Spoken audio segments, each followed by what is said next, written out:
On this episode of Indiana Expeditions, we learned that scientific discovery is all around us, even in the big city. We even learned about the force that heats our state capital, steam. We ride along with animal care and control, and we see how important the sewer system is to our city. Follow me. It's time for another Indiana Expedition.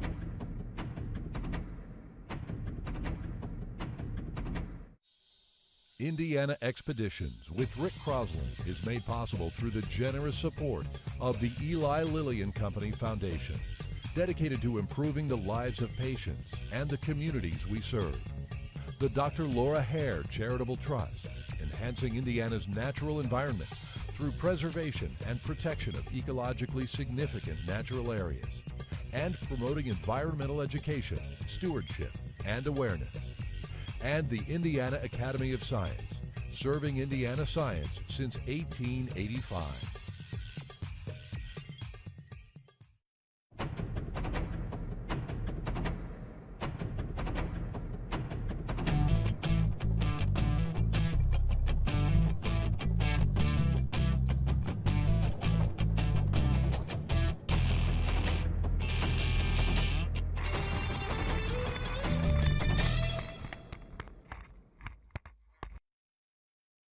You know, I love exploring the woods and learning about science.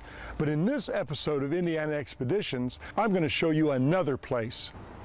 The big city. Time for some street science.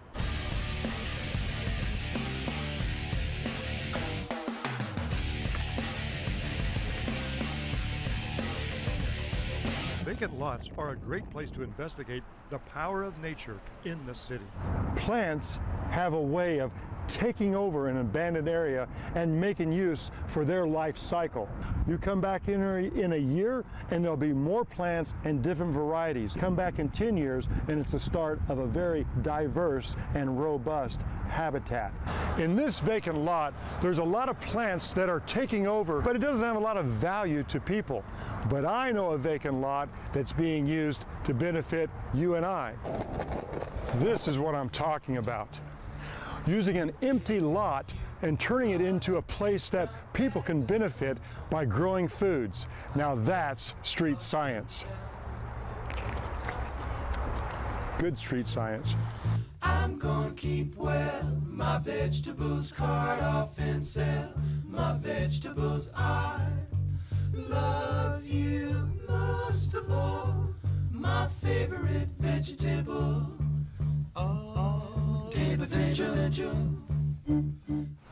When you think about where your vegetables come from, you typically think of big open cornfields out in the country.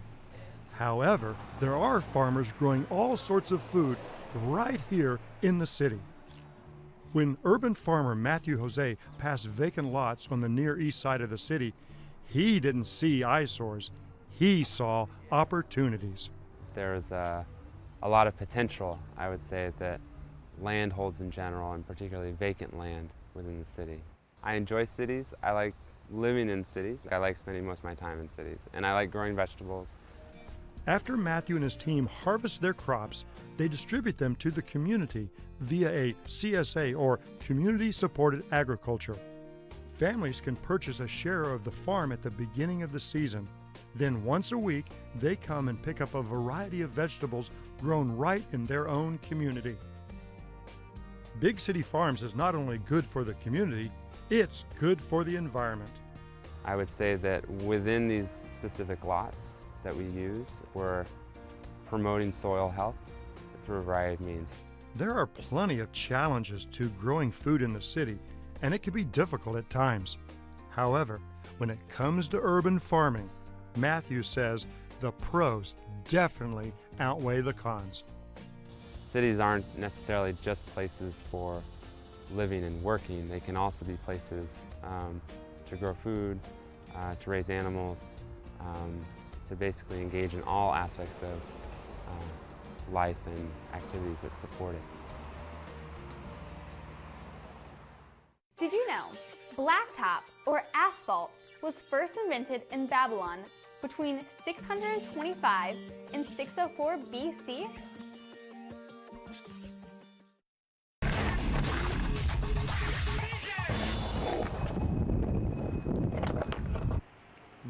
manholes are all over the city, and they have many uses. Let's talk to some experts who really know what's going on about this type of street science. To learn more about the science below our streets, I went to see Steve from the Department of Public Works.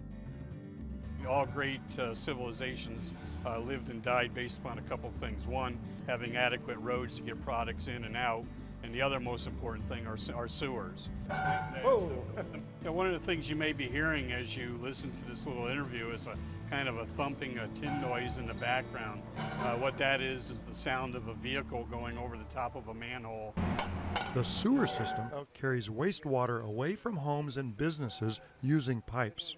They originally started as just pipes that would collect the surface runoff and any of the privies, including a lot of horse manure coming into it from the runoff. What we're standing in front of right here is what's called the Pogues Run box culvert, which in 1914 and 15, they took a stream system, the Pogues Run, and they totally encased it and made it go underground under Indianapolis to take it down to the White River and discharge at the White River at Kentucky Avenue. Because it is such an older system, a lot of the combined sewer overflow points that were created with the sewer system, there's 13 of those that overflow into the structure. This system started in 1865, but improvements are being made every day. With everything that we have going on in our future with the sewer systems and everything else, DPW is going to be spending a lot of times underneath streets and railroad tracks and anything else that we go under with our sewer system and making sure that the environment stays healthy and safe. Wastewater is now sent from the sewers to a water treatment facility. Here, water is turned from waste into a usable resource.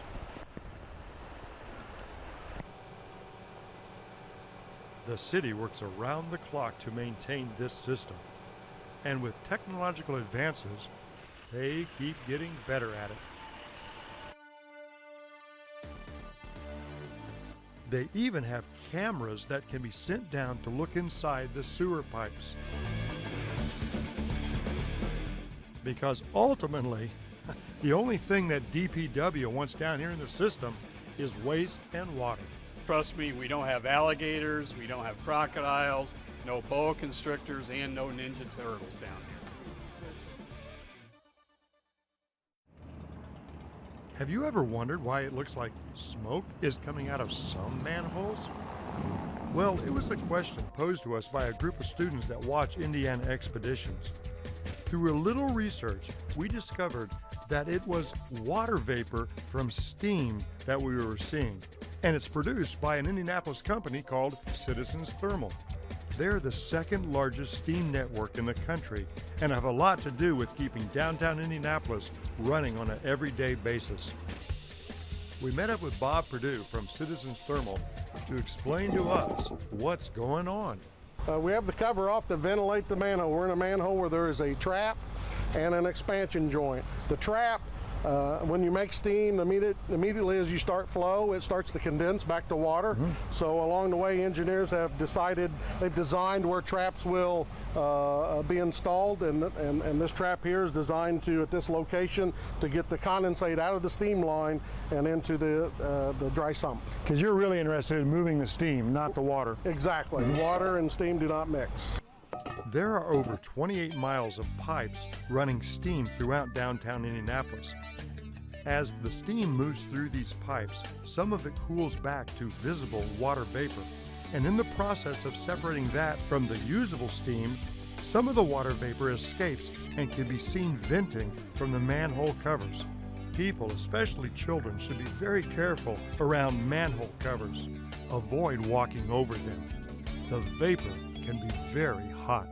Well, let's go see how steam is made. Okay, let's go.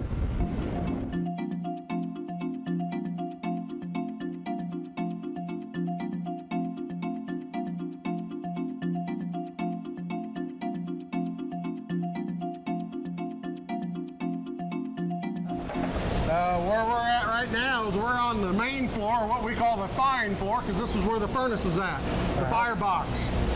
Each of our boilers are 4 stories tall. Wow. Each one has roughly 9 miles of tubes inside them. I'm going to open the door here. So These are our boilers. That's the inside. This boiler has one pulverizer on, so it's running at half load based on customer demand. You'll see the tubes right here. That's where the steam is being created inside those tubes. Steam bubbles and hot water is rising. From there, the heavier water droplets will fall out. The rest of the steam will go in what we call the superheat drum, back into the tubes, which come back down into the fire, and that's where we superheat the steam to make it dry. In order to make steam, you have to have one major natural resource, water. Citizens Thermal brings in a pound of water from the White River for every pound of steam they send out. The water they use is heated using 3 natural resources that Citizens Thermal burns to create steam: oil, coal, and gas. The steam is then sent under the streets to the consumer. But who are these consumers and what are they using steam for? Well, there's a variety of answers. Apartments downtown use the steam for hot water and for heat. IUPUI, Lucas Oil Stadium, and the JW Marriott Hotel are just a few of the places that also use this steam for heat and hot water. Clarion hospitals use Citizens Thermal heat in the sterilization of surgical instruments that doctors and nurses use when taking care of patients. The Eiteljorg Museum also uses steam to aid in their humidification, which helps preserve the artwork. And that's just a few uses for steam. So, what you see is water vapor that's coming out of the manhole covers.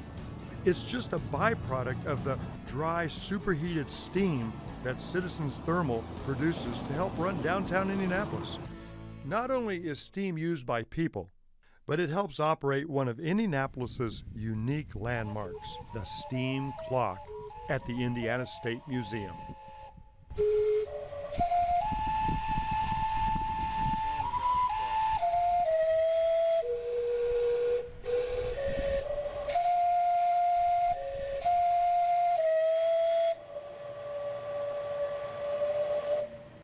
Did you know water boils and turns to steam? Yeah, at 212 degrees Fahrenheit. Hey guys, I'm on my way down to Monument Circle for an urban geology tour with Dr. Mirsky. Can you finish the geology test and I'll get back with you later? Yeah, sure. Okay. Geology is everywhere, especially in downtown Indianapolis. It's literally everywhere you look. To learn more, I caught up with Dr. Arthur Mirsky from IUPUI. Dr. Art Mirsky, I'm Rick Crosslin. Oh, well, how do you do? And I hear that you are an expert on geology, and not just regular geology, but urban geology. And what do you have in this hand right here? Well, that's my guidebook of building stones in downtown Indianapolis. Well, we're here today at the Scottish Rite in downtown Indianapolis. What kind of geology can we learn today? Right here, well, this is technically called the Salem limestone, but most people refer to it informally as the Indiana limestone. Here at the Scottish Rite, there are many geological observations to make. This building is made from Indiana limestone, a great sedimentary rock that I love to study. Aside from its economic use as a building stone, it's of interest in research because of its fossils. And these steps are all loaded with the trace fossils. Those are worm trails or trails of other organisms, clams or snails and so on. The fossil itself is not here, but it left its trace when it went away. We talk about some of the properties of hardness, and another thing we talk about is rocks weather or decompose. Would we see any of that down here? Well, that's what we have on the steps over here. This would be what we call mechanical weathering. And notice several trace fossils exposed right under there. Walking up and down these stairs is an example of mechanical weathering. The more people that go up and down them, the more weathering. If I do this for maybe 10 years, you might see some change in these rocks. Well, there's chemical weathering shown over here, though. It's coated green, but it's strictly a surface coating now. Okay. So if you broke this up and looked inside, it would be the usual gray. Ow.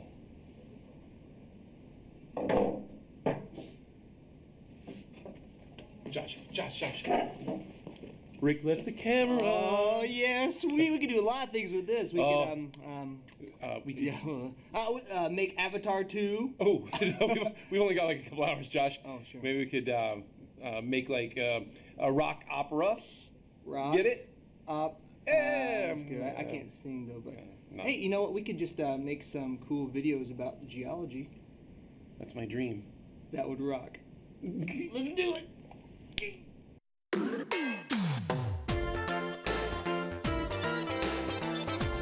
Hey, Josh. What's up, Luke? Not much. What are you studying? Doing some science today, looking at different forces that shape the Earth. Oh, like the weather is a force that shapes the Earth? Yeah, technically, yeah. It's weathering is what we're looking at. Right, exactly. Yeah. Like chemical weathering? Of course, chemical where you got weathering. like an acid, Yeah. and if you got like a rock, let's say your paper over here. What? Goggles on, chum. Oh, my goodness, what are you doing? Look at that. Do this. There you go. Look at that. Do that. That right there is chemical weathering. Yeah, Look that- what happened to your test. I know, that's my test. Chemical weathering, pal. Now, mechanical weathering What is that? is like when a blunt force is applied to rock. So, like No, Boogie, this blunt no. force, a hammer, No, you're not gonna do applied this. to a rock, your microscope. No, don't.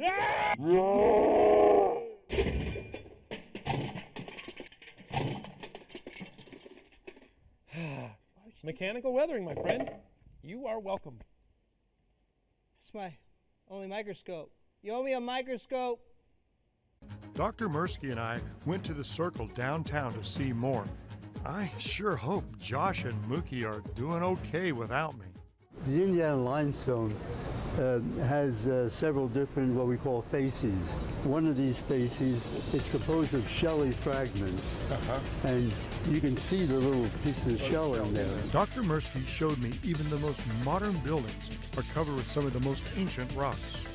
Boy, there's a lot to learn about geology, particularly downtown.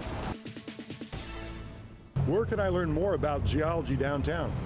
Why don't you borrow the guidebook and see what you can see in terms of what the little bit that we've talked about. Talk to you later, Dr. Mursky. Okay, anytime. Just because I'm in a city doesn't mean we can't explore some living creatures. I'm here today to see what type of things we might find that live where we live downtown. Let's go check it out. Hey, Steve, what do you got going on today as far as wildlife downtown? I've got some critters here that you may find living downtown. And it might surprise a lot of people what you could find living downtown. This is our eastern box turtle, which is one of our protected species here in Indiana. They are losing their habitat, and the reason they're protected is because we can't really track how many left there are. One very special thing about them is they're very cyclic.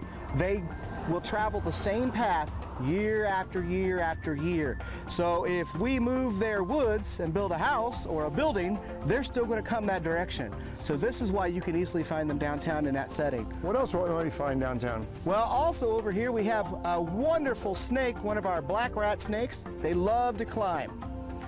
So these guys are very good at climbing. This one's not fully grown. Fully grown, they can reach up to 8 feet. Now, why would a rat snake want to live downtown? Well, Rick, because of all the garbage we have.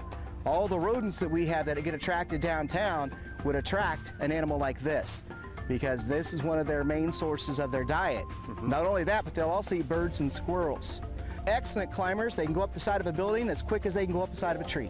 This little guy here that Shiloh's holding is one of our native tree frogs. And these guys you're going to find easily in the city because of the other thing we find there lots of in the city, bugs. One thing that we noticed downtown is people like to put in new water features. And when they do that, then they get introduced to something much different. It's a very large example, Rick, but it wouldn't be at all surprising to find a great big bullfrog living in that pond. What should you do if you come across a wild native species in an urban setting? Best thing to do is leave it be. Just let it go about its business and you go about yours. Whenever you put people together, you're going to find the animals that are associated with people. I know an expert on urban wildlife that keeps cats and dogs safe on our streets. Hey Rick, how you doing? Oh, pretty good, Lee. So I see you got some business to take care of. What's going on today? Yes, sir. We got a call out here about a stray cat, and I'm going to go up here and see what we got going on. I'll tell you what, I'm going to wait here and let you do your work. All right, sir. Thank you very Good much, luck. Rick. Lee is an animal care and control officer for the city of Indianapolis. His main job is to respond to calls for misplaced or sick animals. Today, Lee is responding to a captured wild or feral cat. He's of course scared. He's been in one cage and now transferred to another one. Yeah, he's not too happy, but yeah, like I said, he'll be under our supervision for the next 10 days, and we will see how he comes out. Hopefully, he comes out of being so scared right now. Right now, he's more scared than anything. They're not always that easy. Sometimes they get away from us. We handle all sorts of runs from animals, wild animals stuck inside of a house, or wild animals that are sick, even up to reptiles. We've had alligator runs, snakes, things like that have gotten away from their owners and now running loose in the cities. We've had turtles walking the highway. So we've had quite a few odd runs.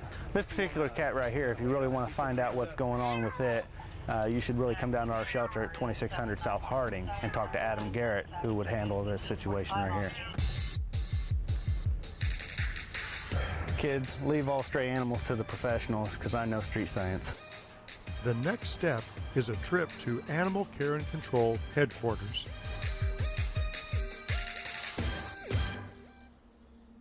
Hey Adam, how's it going? Good, Rick. Welcome to Indianapolis Animal Care and Control.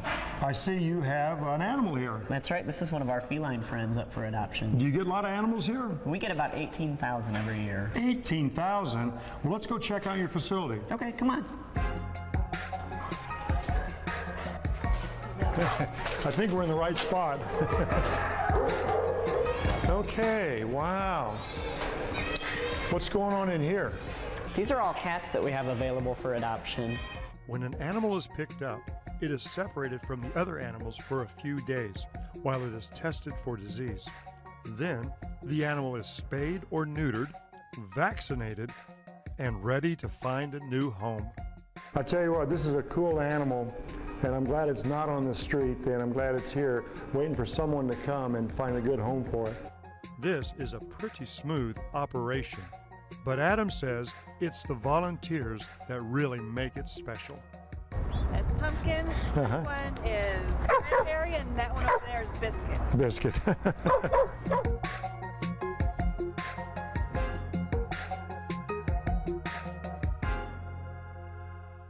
This is Toby, who we rescued from Animal Care and Control. And the thing is, that place is filled with great dogs just like this, waiting for someone to take them off the street into their home. Isn't that right, Toby? Yeah. Hey, you want to go for a walk?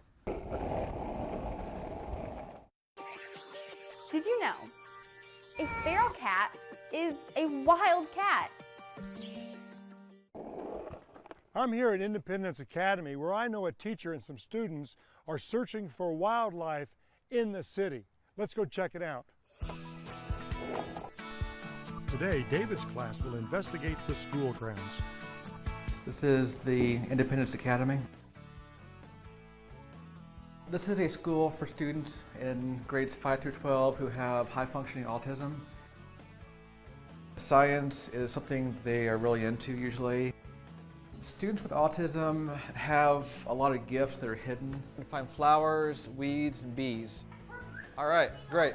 They are concrete thinkers. They love to have things that they can touch, feel. Mr. Bonner, can I pick one? Yes, Rick, come on up, please. Okay, let's see here.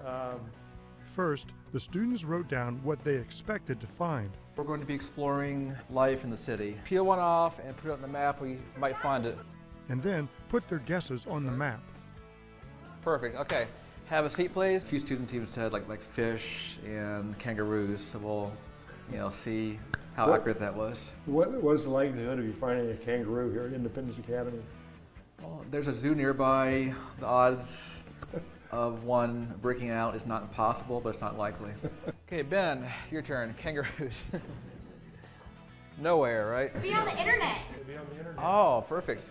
They have a unique way of seeing things. I loved science when I was in high school and middle school because it was the one fun class of the day. We got to play with stuff and do experiments.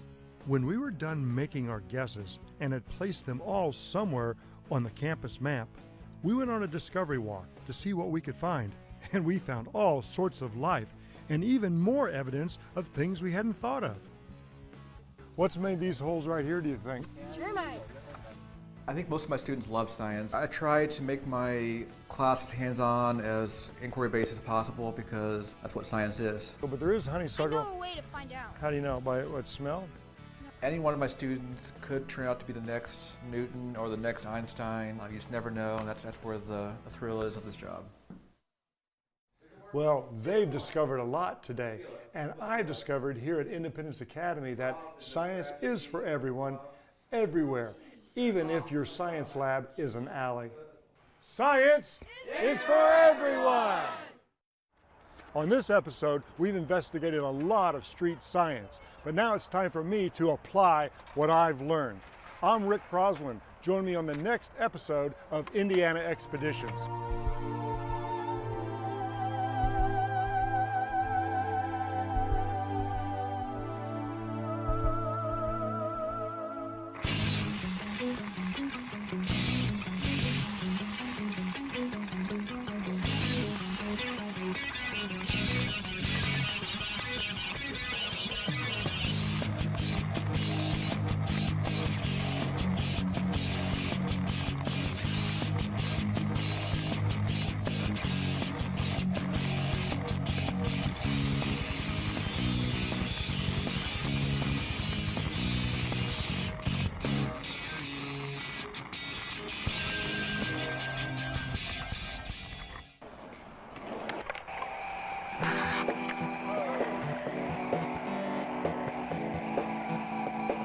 I'm sticking to science.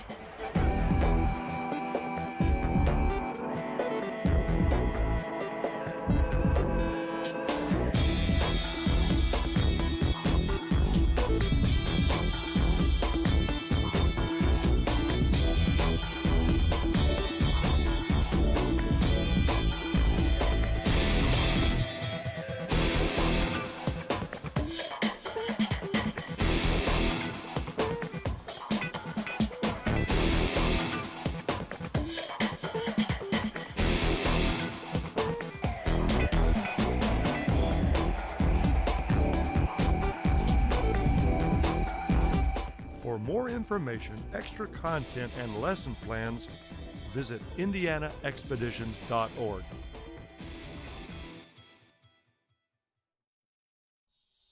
Indiana Expeditions with Rick Crosslin is made possible through the generous support of the Eli Lilly and Company Foundation, dedicated to improving the lives of patients and the communities we serve.